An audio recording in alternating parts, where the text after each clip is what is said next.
Reflect Tamil Nadu செய்திகளுக்காக செய்தி வாசிப்பவர் பாரதி கண்ணையர்.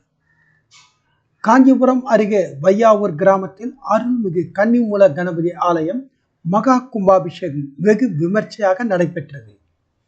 திரளான கிராம மக்கள் கலந்து கொண்டு சுவாமி தரிசனம் செய்து வழிபட்டனர்.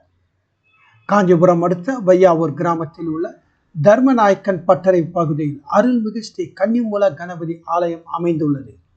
பழமையான இந்த ஆலயம் பல லட்சம் ரூபாய் செலவில் புனரமைத்து புதுப்பிக்கப்பட்டு மகா கும்பாபிஷேகம் விழா இன்று நடைபெற்றது.